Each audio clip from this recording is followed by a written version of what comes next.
the Triumph and MG Centenary celebrations here at Silverstone in the UK, and I just visited the Triple M Register tent here at Silverstone, and I sat next to Joe McGavin, whose grandfather set up MG, and perhaps you could tell us a bit about how your family came to start the company. Well, my great-grandfather, Cecil Kimber, who's behind us there, was the founder. He started the MG badge. He worked for William Morris for the Morris Company, and started making a different car using a Morris chassis, and that soon became known as an MG. That's amazing. Yeah. So what really spurred him into starting it? Was it the need to provide a car for a market? I mean, he loved racing. He loved going fast in cars, and he loved going fast on motorbikes. He had a motorbike accident when he was young and hurt his leg, and there's history he had with racing cars, and he's done quite a lot of speed trials himself.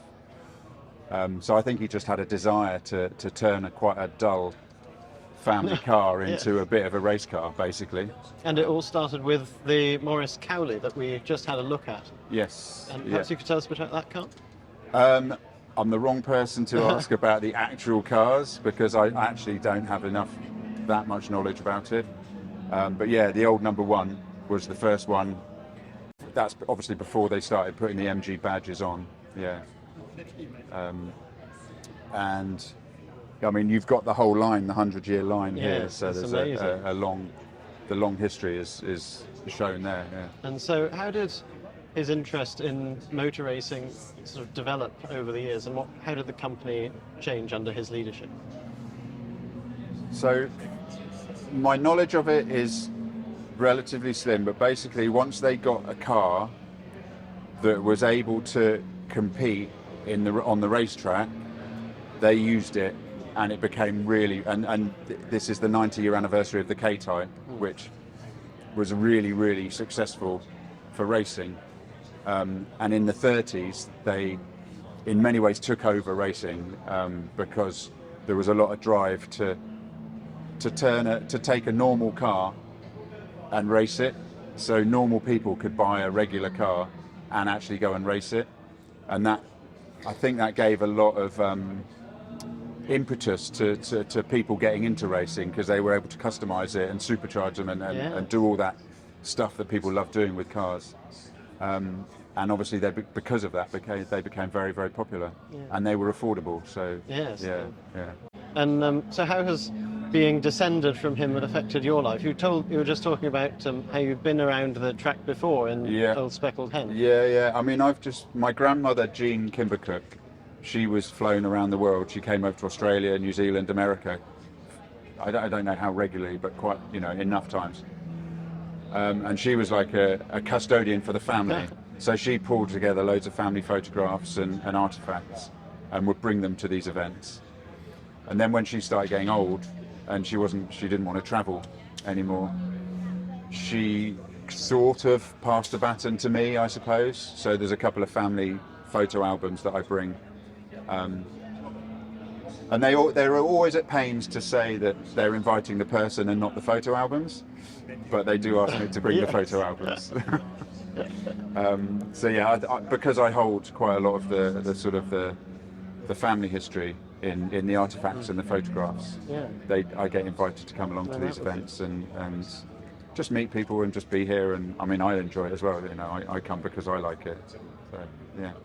You're a great representative. Well, thank you very much. Yeah, I enjoy being a representative, but I also just enjoy meeting people and getting shown the nitty-gritty of people's cars. Because yourself what it's like when you get talking about your car. You can probably go on for some time. And yeah, I've been out there, stuck out there. Yeah. And do you have MGs yourself? I don't at the moment. I had a BGT for a few years. Oh yeah. So the other early MG that you went around in was Old Speckled Hen. Old Speckled Hen, yeah. Could you tell us the story about that one? So yeah, last time I was here, obviously I did a few laps of Silverstone in that car. It's the car it was called the Old Speckled Un, right? Apostrophe UN, which then became known as Speckled Hen because of the similarity in the name, and it was actually a mottled paint job. I'm not exactly sure how it ended up being this kind of like mottled paint job, but it had this mottled paint job, and it was like a factory runaround. Was it? So it was just a car that was used in the factory to get from building to building, because obviously it's quite a big factory, and it was just that kind of factory runaround. So the workers would use it to get from A to B for whatever reasons.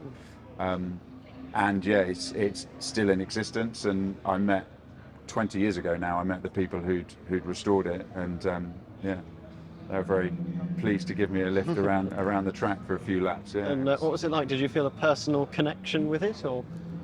I didn't feel as much a personal connection with that car.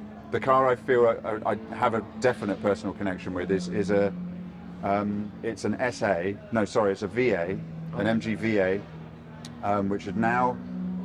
It's gone to Holland, it's gone to the Netherlands, and that was my grandfather's actual car. Oh, wow. Great-grandfather Cecil Kimber's actual car. It was, I think it was either given to him when he left the company, or he drove it while he was still there, and he left with it, so they gave it to him.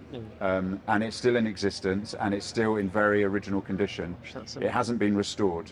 It's been looked after so that it runs. So it's road legal, but the paint job, it's all very almost bare metal almost. Oh, wow. You can see 3 or 4 layers of paint. It's really, that car is that gives me the family connection, and I've driven it as well. Oh, have you? Yeah, I think that would be really important. Yeah. We were looking at the nice SA and the VA over there. The VA, I think, had a Tickford body on it in the convertible. So. There is one here that's got lots of prototype parts. It's not like a proper VA. Yes, I saw it earlier. Yeah, it's a VA, but it's not. At the same time, it's got lots of prototype. So his was a later one. His was a production. Yeah, proper production VA. Yeah, very great. Smart, very nice car. Nice. Yeah. Well, thank you very much for talking to me. I really appreciate it. It's lovely to meet you. Pleasure. Yeah, nice to meet you too. Thanks a lot.